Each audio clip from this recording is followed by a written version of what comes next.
Hello అండి, welcome to JJ food world. ఈరోజు బీట్రూట్తో పరాటా ఎలా చేయాలో చూద్దాం.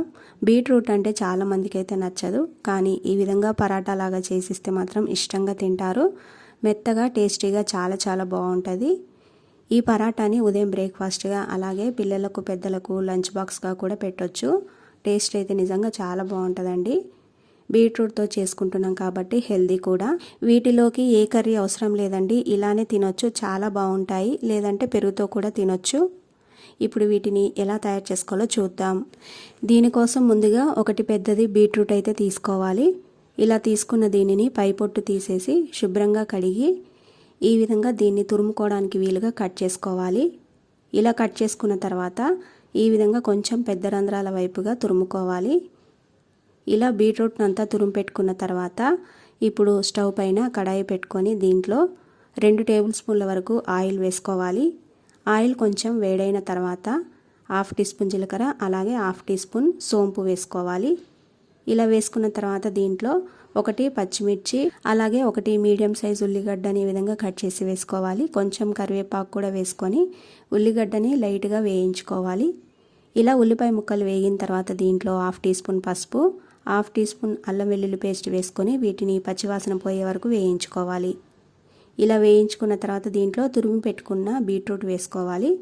ఇలా వేసుకున్నాక ఒకసారి కలిపి 4-5 నిమిషాల సేపు లో ఫ్లేమ్లో మధ్యలో కలుపుకుంటూ వేయించుకోవాలి. ఇందులో ఉన్న నీరంతా పచ్చిదనం పోయే వరకు కూడా వేయించుకోవాలి.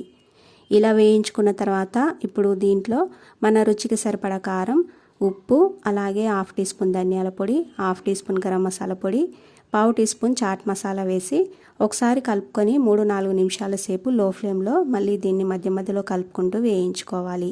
ఒకవేళ మీ దగ్గర చాట్ మసాలా లేకపోతే దీనికి బదులు 1 టీ స్పూన్ నిమ్మరసం కూడా వేసి కలుపుకోవచ్చు. ఈ విధంగా వేయించుకున్న తర్వాత దీంట్లో సన్నగా కట్ చేసి పెట్టుకున్న కొత్తిమీర వేసి ఒకసారి కలుపుకొని స్టవ్ ఆఫ్ చేసుకోవాలి. స్టవ్ ఆఫ్ చేసుకున్న తర్వాత దీన్ని పూర్తిగా అయితే చల్లారనివ్వాలి. ఇది చల్లారే లోపు ఒక బౌల్లో గోధుమ పిండి వేసుకొని కొంచెం ఉప్పు వేసి ఒకసారి కలపాలి. కలిపిన తర్వాత దీంట్లో కొద్దిగా నీళ్లు పోస్తూ పిండిని చపాతీ పిండిలా కొంచెం సాఫ్ట్గా కలుపుకోవాలి. పిండికి కొలత అంటూ ఏమీ లేదండి. మనం బీట్రూట్ స్టఫింగ్ ఎంత తయారు చేసుకున్నామో దాన్ని బట్టి పిండిని కూడా తీసుకోవాలి. ఈ విధంగా పిండిని మొత్తం కలిపిన తర్వాత మరొక 2-3 నిమిషాల సేపు బాగా కలపాలి. ఇలా కలిపితేనే మనకు పరోటా అనేది చాలా సాఫ్ట్గా వస్తుంది. ఇలా పిండిని కలిపి పెట్టుకున్న తర్వాత మూత పెట్టి ఒక 15 నిమిషాల సేపు పక్కకు పెట్టుకోవాలి. 15 నిమిషాల తర్వాత ఇప్పుడు పిండిని మరొకసారి అయితే కలుపుకోవాలి. ఇలా కలుపుకున్నాక చపాతీ ముద్ద కంటే కూడా కొంచెం పెద్ద సైజులో తీసుకోవాలండి. ఇలా తీసుకున్న తర్వాత దీనిపైన మనం కొంచెం పొడిపిండి వేసి ఈ విధంగా బొటన వేళ్ళతో దీన్ని కొంచెం వెడల్పుగా అనుకోవాలి.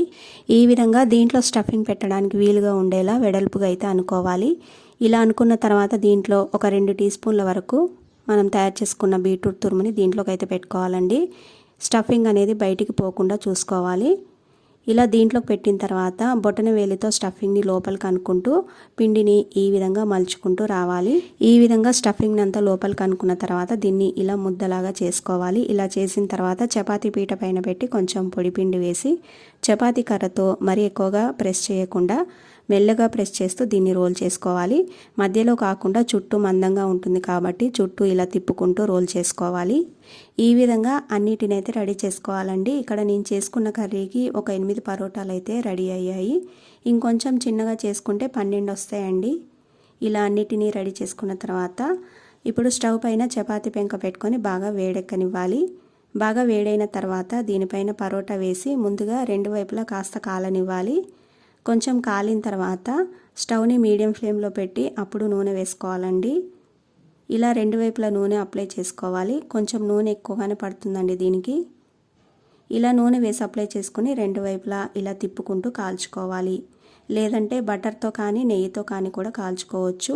ఈ విధంగా పరోటాని మంచి కలర్లోకి కాల్చుకున్న తర్వాత ప్లేట్లోకి అయితే వేసుకోవాలి. ఇలా అన్ని పరోటాలను అయితే కాల్చుకోవాలండి. ఇలా కాల్చుకొని ప్లేట్లోకి అయితే సర్వ్ చేసుకోవాలి. వీటిని ఇలానే తినొచ్చండి. దీంట్లోకి ఏ కర్రీ అవసరం లేదు. లేదంటే పెరుగుతో ఇష్టపడే వాళ్ళైతే పెరుగుతో కూడా తినొచ్చు. ఇంకేదైనా కర్రీ కావాలనుకునే వాళ్ళు ఆలు కుర్మా కానీ లేదంటే పప్పుతో కూడా తినొచ్చు. అంతేనండి. ఎంతో టేస్టీగా, హెల్తీగా బీట్రూట్ పరోటా అయితే రెడీ అయిపోయింది. చాలా బాగుంటుందండి. తప్పకుండా ట్రై చేయండి. ఈ రెసిపీ మీకు నచ్చితే లైక్ చేసి షేర్ చేయండి. అలాగే నా ఛానల్ను సబ్స్క్రైబ్ చేసుకోండి. Thanks for watching.